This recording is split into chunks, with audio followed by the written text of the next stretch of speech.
Good morning.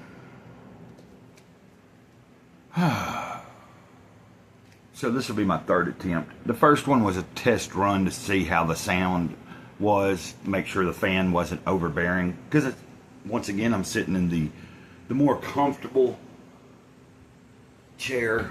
And of course, that's the wall that at some point will be decorated a little bit more lively. Anyway, so welcome to the channel. Gray cloudy day. I am Gray Cloud, Sage of the Eternal Moment. Having a pretty decent morning. Taking a walk already. If you've watched the channel for any length of time, then you kind of know that I have a routine going on. I'm glad I got a walk in at least, because it's going to be warm here today where I'm at. And going into this coming up week, it's going to be, the temperatures are going to be getting high again, and heat index is going to be, so very grateful that this past week was pretty mellow, and most days were a lot easier to get through as far as the heat.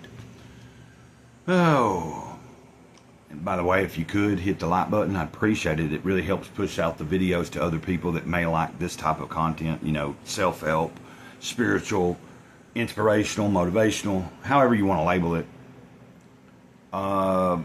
And if you haven't, you know, if you've watched a handful of videos and you like what I'm doing, it's nothing spectacular. It's not like it's real fancy. It's just straight and to the point.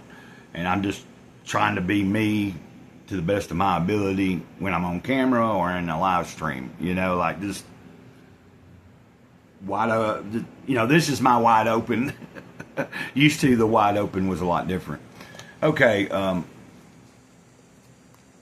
you know, different settings and call for different levels of how open and wide you might be going at something, if that makes any sense.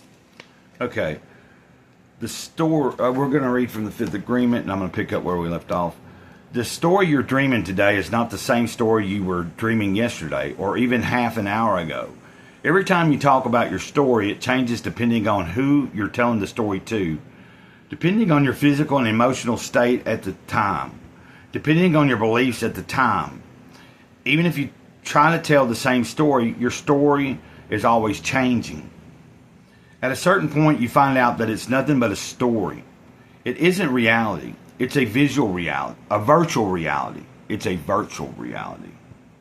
It's nothing but a dream. And it's a shared dream because all humans are dreaming at the same time. The shared dream of humanity, the dream of the planet, was there before you were born. And this is how you learn to create your own art, the story of you. And then if I'd known that that was one last paragraph before we actually get into the second agreement and covering that part in this Fifth Agreement book, I would have read that last paragraph on the last video, but neither here or there. The second agreement, don't take anything personally. Let's use the power of our imagination to create a dream together, knowing that it's a dream. Knowing that it's a dream. Imagine that you are in a gigantic mall where there are hundreds of movie theaters. You look around to see what's playing and you notice a movie that has your name. Amazing. You go inside the theater and it's empty except for one person. Very quietly trying not to interrupt, you sit beside that person who doesn't even notice you. All that person's attention is on the movie. You look at the screen and you look at the screen and what a big surprise. You recognize every character in the movie. Your mother, your father, your brothers and sisters, your beloved, your children, your friends. Then you see the main character of the movie, and it's you.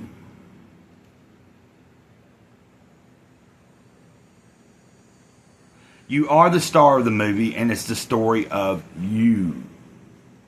And that person in front of you, well, it's also you. Watching yourself act in the movie. Of course, the main character is just the way you believe you are. And so are all these secondary characters because you know the story of you. After a while, you feel a little overwhelmed by everything you just witnessed, and you decide to go to another theater.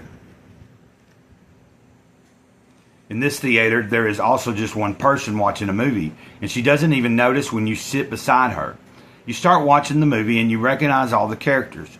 You know you're a secondary character. Did you hear that? You know that you're a secondary character. This is the story of your mother's life, and she is the one who is watching the movie with all her attention. When you realize that your mother is not the same person who was in your movie, the way she projects herself is completely different in her movie. It's the way your mother wants everyone to perceive her. You know that it's not authentic. She's just acting. But then you begin to realize that it's the way she perceives herself, and it's kind of a shock. Then you notice that the character who has your face is not the same person who was in your movie. You say to yourself, this isn't me. But now you can see how your mother perceives you, what she believes about you, and it's far from what you believe about yourself. Then you see the character of your father, the way your mother perceives him, and it's not at all the way you perceive him. It's completely distorted, and so is her perception of all the other characters. You see the way your mother perceives your beloved, and you even get a little upset with your mom. How dare she? You stand up and get out of there. You go to the next theater, and it's the story of your beloved. Now you can see the way your beloved perceives you, and the character is completely different from the one who was in your movie and the one who was in your mother's movie. You see the way your beloved perceives your children, your family, your friends. You can see the way your beloved wants to project him or herself. And it's not the way you perceive your beloved at all. Then you decide to leave that movie and go to your children's movie. You see the way your children see you, the way they see grandpa, grandma, and you can hardly believe it. Then you watch the movies of your brothers and sisters, of your friends, and you find out that everybody is distorting all the characters in their movie. We will end it on that one. Imagine that. And this, the idea of thinking of yourself in a movie is not anything new, but I've noticed over the past so many years it's become a very more prominent idea and concept. A lot of people talk about it, just like the whole Matrix and stuff thing. Somebody's shooting out there. They were shooting yesterday quite a bit. Anyway, that threw me for a loop. I'm used to it. Here where we live out in the boonies, it happens. They were just shooting at targets yesterday. I don't know what they're shooting at right now. As long as,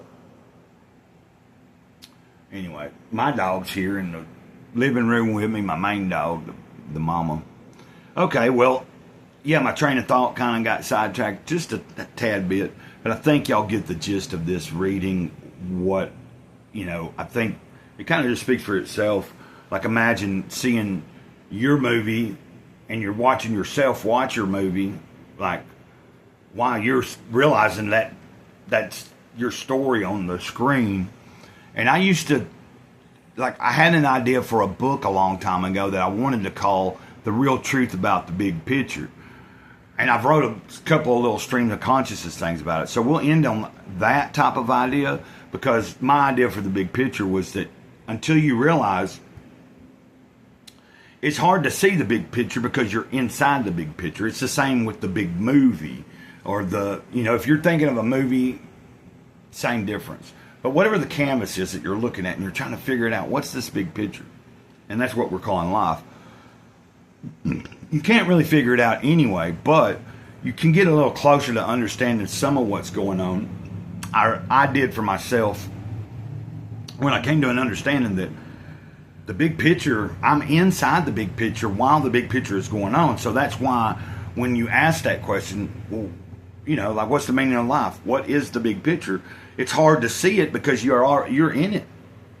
But it wasn't until I had certain experiences that are much like this guy going into a theater, say yourself, and seeing yourself sit there, and you're sitting down beside someone, and then you see another person in front of you, and it's yourself also, and you're watching a movie of yourself. You know, I had an experience at some point several times in life where it was almost like I was getting a panoramic view of something, of my life. At times, it's even happened recently where I've been talking to a couple of people and literally was seeing myself have a conversation with someone on the phone.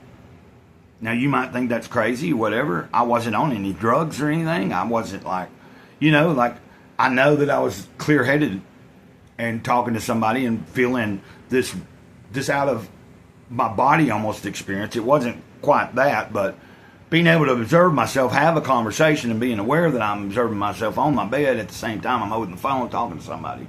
That hadn't happened in a long time, but in those moments, that put it together for me. That I'm in the big picture, and I am capable of at times pulling myself outside of it to see myself also watching the big picture. And from my viewpoint, I'm the main character, just like this is talking about. Everybody has their own story, and they're their main character in their story. And we all have our own secondary characters, which you're one of mine, I'm one of yours. Let's end it there, and I appreciate it. I appreciate you watching. I appreciate you hitting the like button. I'm very grateful for all the great people that do interact with me, that support this channel. You are very much appreciated. And until next time, Mr. Gray Cloud here, Sage of the Eternal Moment, over and out. Ditto.